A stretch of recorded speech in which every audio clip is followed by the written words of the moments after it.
A new ship has sailed from Washington, and the new captain, Joe Biden, is setting a new course for the United States. Back home, the delicate balance between health and wealth is testing the eggheads of the National Economic Council in their bid to return the nation to an even keel. Also on Political Update today, youths lend their voices on the pathway to effective governance as political parties recalibrate to get stronger bases. There's also the Ugandan face-off, with the incumbent president losing more friends. I am Fisayo Ogunfui. Welcome.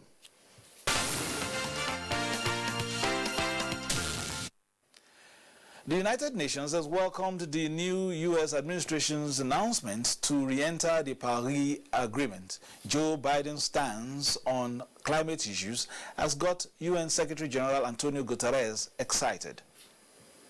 Office of President of the United States. Office of President of the United States. And soon after he was sworn in as the 46th President of the United States, President Joe Biden signed some executive orders which include returning the U.S. to the 2015 Paris Agreement on climate change. Secretary General Antonio Guterres, in a tweet, issued a statement of welcome in which he noted that President Biden's commitment has made it possible for 2/3 of global carbon pollution to be committed to carbon neutrality. Guterres, however, warned that there is still a long way to go as the climate crisis continue to worsen, with time running out to limit temperature rises and to build more climate resilient societies. Executive Director of the United Nations Environment Program, Engard Anderson, also expressed her warm welcome on Twitter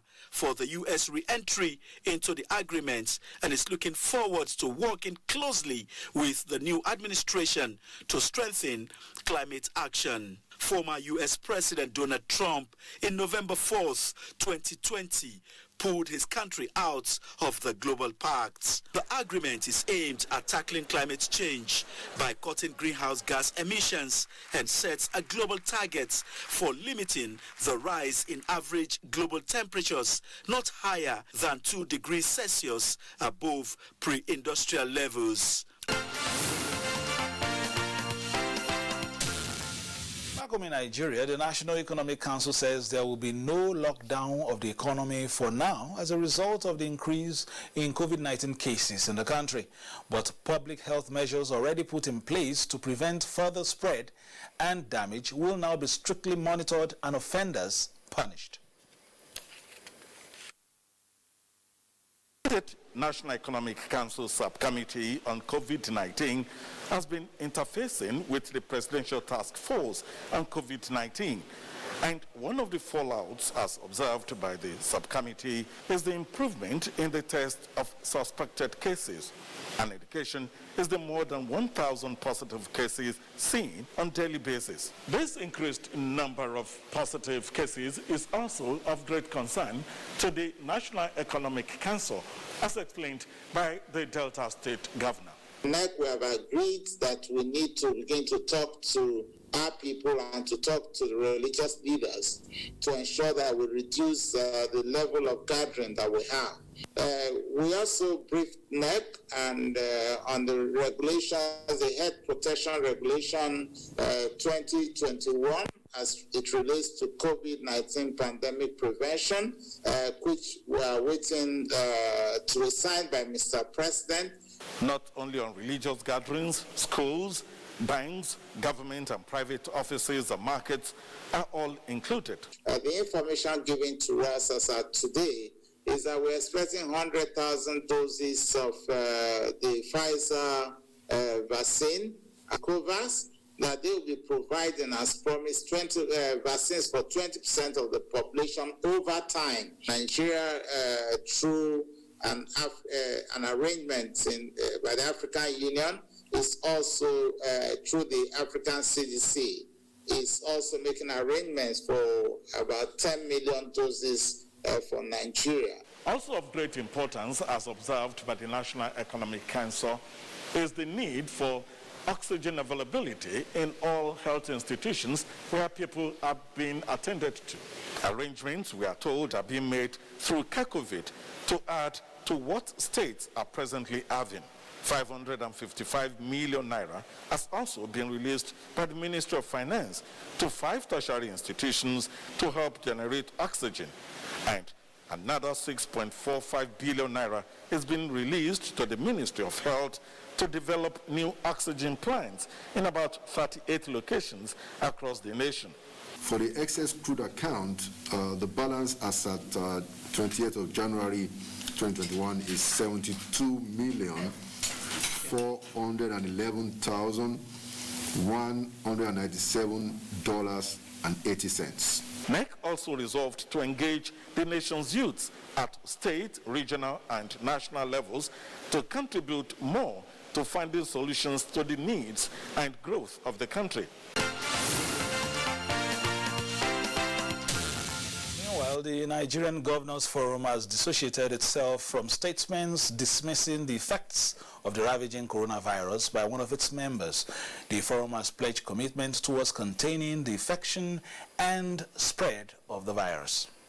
Communique issued at the 24th teleconference of the forum, NGF says it is not part of the statement credited to Kogi Governor Yaya Bello and assured Nigerians of unwavering commitment to defeat COVID-19. The forum also interfaced with global and local partners, including the World Bank, on the epidemic preparedness innovations to facilitate COVID-19 vaccines by February 2021. The National Primary Health Care Development Agency and a renowned virologist, Professor Oyewale Tomori, are working to ensure smooth transition of vaccines with priority to the aged and those with underlying medical conditions. Governor Ifeanyi Okowa of Delta State interfaced with Presidential Task Force on COVID-19 on upsurge of the pandemic and Dr. Sarah Alade on development of Nigerian Agenda 2050. The forum received presentation on sustainable water supply, sanitation and hygiene, SUWASH, results-based financing programs for states with World Bank funding of $700 million. The forum received presentation from Dimensions Information Technology and Governor of Edo State Godwin Obaseki on harmonized traffic management to boost revenue and domestication of National Chart of Account for 2020 state fiscal transparency, accountability and sustainability. All right, to our interview segment now. A raging pandemic with a huge tale of loss in its wake. Economies of the world reeling under its impact, and the plight of the have-nots is on the front burner in Africa. In Nigeria, 2021 is crucial. The decisions we make now will determine whether our economy will sink or swim. At the center of all this is the Nigerian, his expectations, hope and aspirations in a year which has carried over the scars of the past one. Joining us today is Honorable Reverend Francis Ejirogene Waive, representing Ughelli North, South and Udu Federal Constituency. Thank you for joining us. Thank you for having me.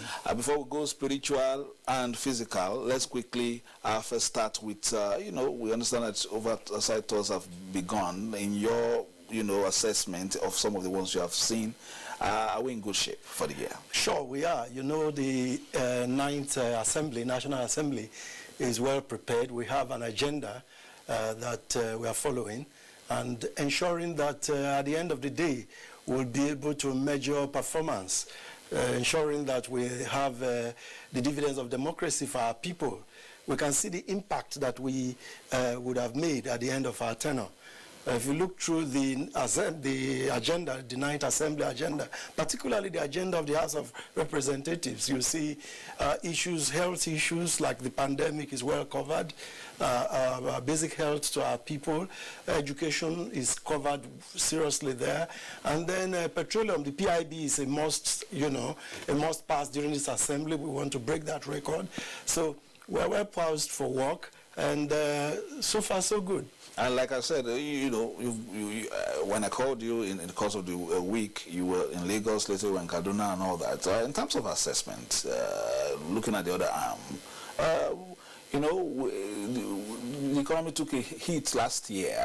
Have we put in place, processes that would help us get back on an even keel? Yeah, due to the lockdown, most of last year, 2020, there was a delay in implementation of the budget. But we must give kudos to the federal government, the budget performance, capital performance, because usually recurrent expenditure is always about 100% expended.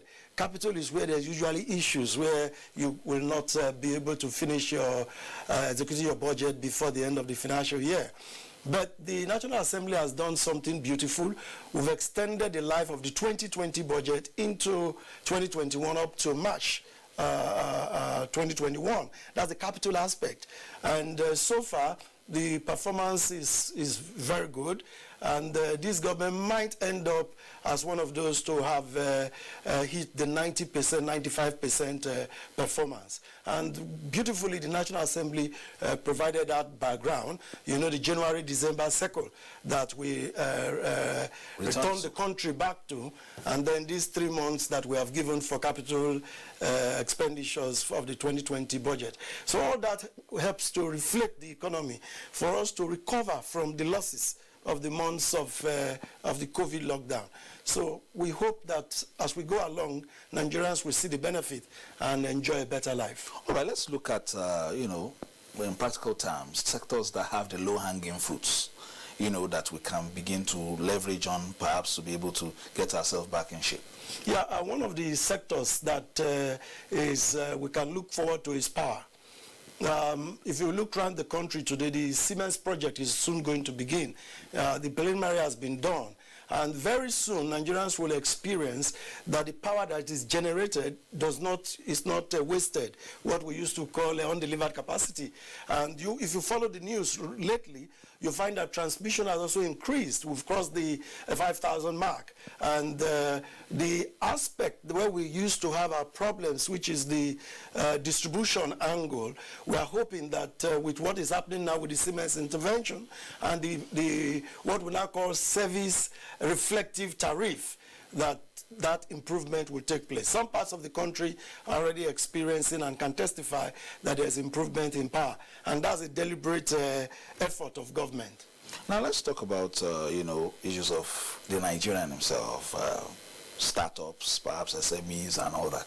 Legislatively, are we looking inwards? Because when we look at some of the things that have happened in the past year, most countries seem to have taken a step back, looking inwards into production, value chains, value addition processes to perhaps begin to help, especially their teeming youths, in getting a new lease of life in terms of productivity. Are we looking in that direction, perhaps to boost, our shape? Yeah, sure. You would recall that the House of Representatives did come up with the stimulus bill the wake of the pandemic.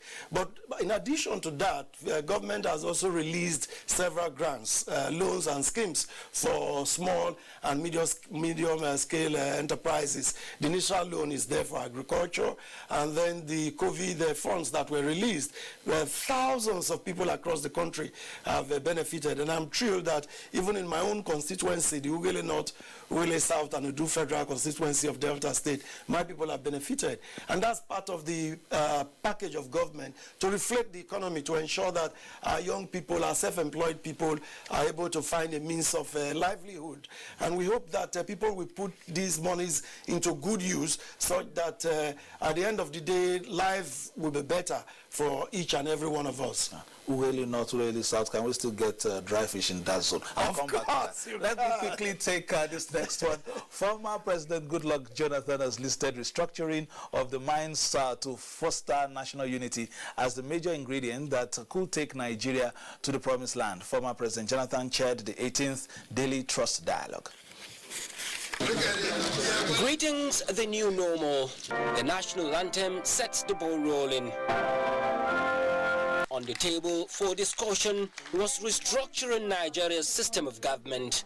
And when former President Goodluck Jonathan took the podium, he clearly states that restructuring alone cannot do the magic, but a deliberate move to generate and infuse into national life ideas that could set in motion a drastic change in attitude. We should encourage a healthy conversation on restructuring and reforms that steer national pride and love and faith of our citizens in our beloved country. Nigeria is still the greatest gift history has bestowed on us, and of course the black race. The event offered other notable Nigerians a platform to give account of their understanding of the subject. Two things are important for us to be able to improve the situation and to become a more effective federation. And those are, one, elite consensus, and secondly, good democratic governance. This process, in my view, will ultimately refocus our country, breed a democratic culture that emphasizes more on selfless service rather than individual enrichment, promote genuine unity instead of ethnic bigotry. The debate continues online with citizens connecting to express their opinions. Now, a youth advocacy group, African Young Leadership Forum, has described the January 14th election in Uganda as undemocratic and a subversion of the universal electoral processes. The complicity of the Ugandan authorities in sustaining the 35-year-old tyranny is telling.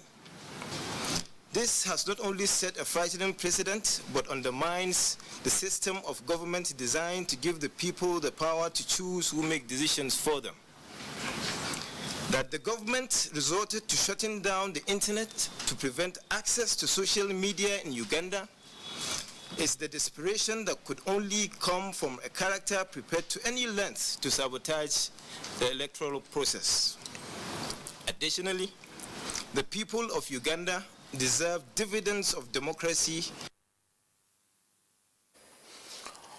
Now, the All Progressives Congress says it is set for the forthcoming membership re-registration and revalidation exercise set to commence next week. Chairman of the Extraordinary Convention Planning Committee, Governor Maimala Buni, said strong sanctions await defaulters of the exercise.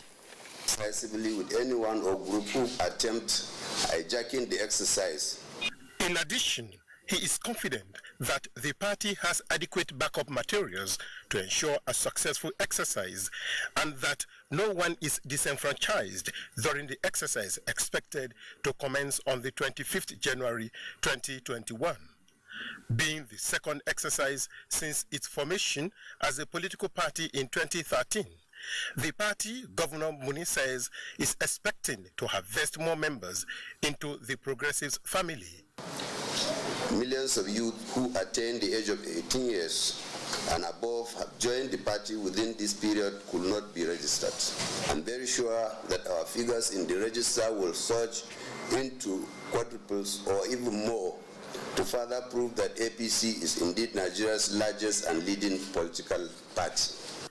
Niger State Governor Abubakar Sani Bello is the chairman of the 11-man member registration and revalidation committee inaugurated. What is important is the success of the party at all elections. And once we achieve that, there will always be a room for someone. So Your Excellency will take this assignment seriously. As the days draw nearer to the exercise, the APC Caretaker Committee made it clear that it will not condone any act of sabotage, denying any group or an individual from actively participating during the forthcoming exercise. And it's going to be very severe for those found wanting. So that is something we will never tolerate and we won't tolerate. Thank you, Saliu. A lot of people, especially in the public space in the past year, noticed that the issue of PDP, APC, ADC, all the parties took the backbench when the pandemic started raging. Of course, suffering does not know political party, neither does challenges. But then, as a country, that is how we should come together to fight our challenges. There should not be any partisan consideration. Every country in the world, whenever there are challenges, they come together and see how to cross the bridge.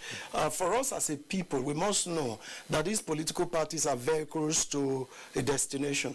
And you join a party based on its ideology and what it has to offer.